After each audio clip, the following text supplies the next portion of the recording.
नमस्कार.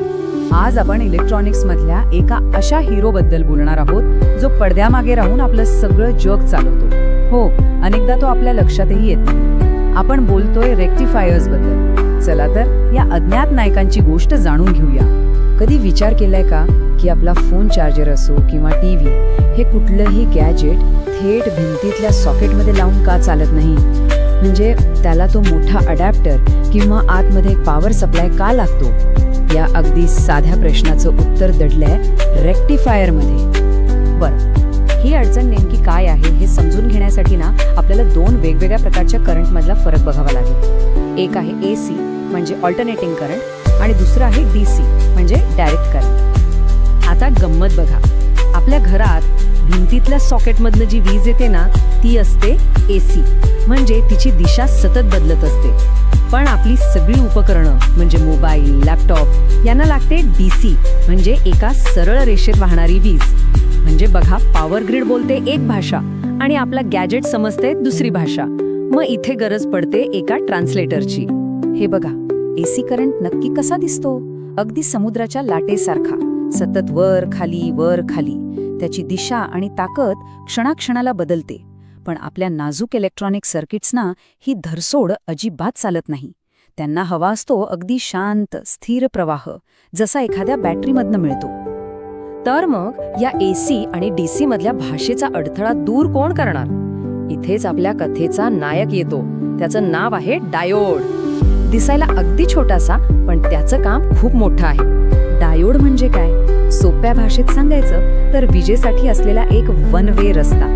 तो करंटला फक्त एकाच दिशेने जाऊ देतो, मागून यायची सोयच नाही. आणि याच त्याच्या एका गुणामुळे तो इतका महत्वाचा ठरतो. इथे बघा, या सर्किटमध्ये तो जो बाणासारखा सिम्बॉल दिसतोय ना, तो आहे आपला डायोड. याला नाव दिलंय D1.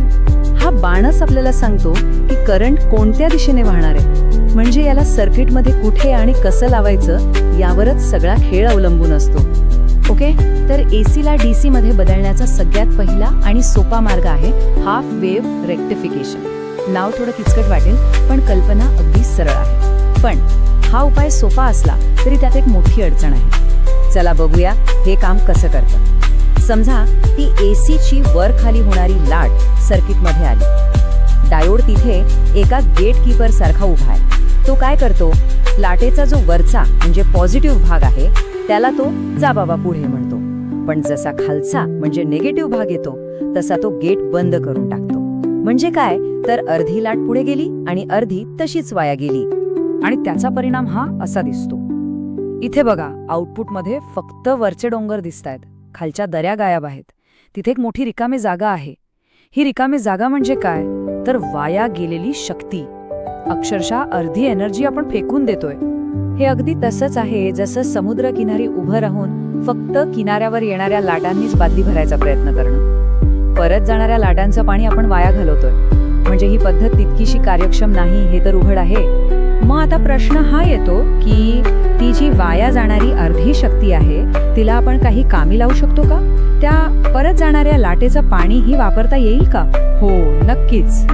आणि त्याचसाठीच आहे फुल वेव्ह रेक्टिफायर. ही खूपच हुशारीने केलेली डिझाईन आहे.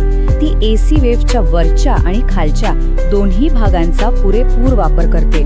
हे कसं काम करतं ते पाहूया. जेव्हा AC वेव्हचा पॉझिटिव्ह म्हणजे वरचा अर्धा भाग येतो तेव्हा पहिला डायोड D1 आपलं गेट उघडतो आणि त्याला पुढे जाऊ देतो. इथपर्यंत सगळं हाफ वेव्ह सारखंच आहे. पण खरी जादू तर पुढे आहे. जेव्हा वेव्हचा निगेटिव्ह म्हणजे खालचा अर्धा भाग येतो तेव्हा दुसरा डायोड D2 कामाला लागतो. तो त्या निगेटिव्ह भागाला अडवत नाही, तर तो त्याला पकडून उलटं फिरवून पॉझिटिव्ह बनवतो. म्हणजे जी लाट खाली जात होती तिलाही तो वरच्याच दिशेने ढकलतो. आणि मग बघा काय होतं. तो आहा मोमेंट आहे. दोन्ही आउटपुट समोरासमोर बघा. डावीकडे आहे हाफ वेव्हचा तुटक आउटपुट आणि उजवीकडे बघा फुल वेव्हचा सलग आउटपुट. इथे कुठेही गॅप नाहीये.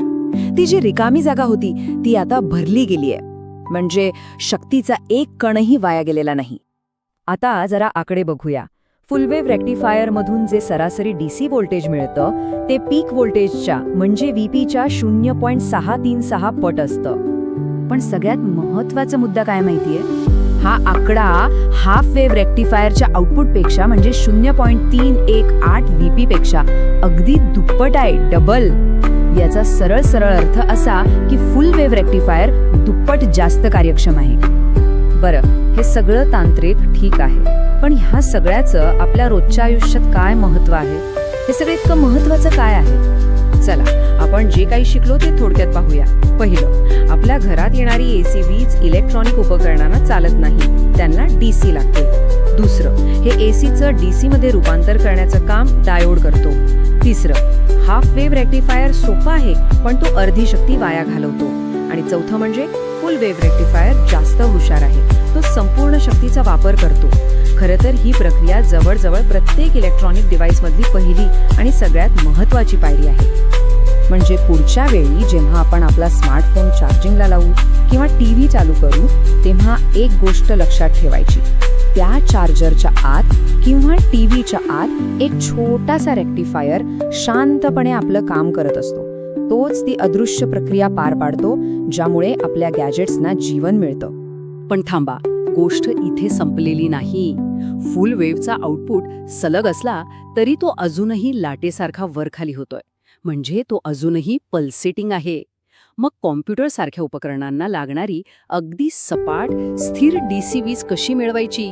ह्या बम्पी करंटला स्मूथ कसं करायचं? हा एक मोठा प्रश्न आहे आणि त्याचं उत्तर आपण पुढच्या वेळी शोधू.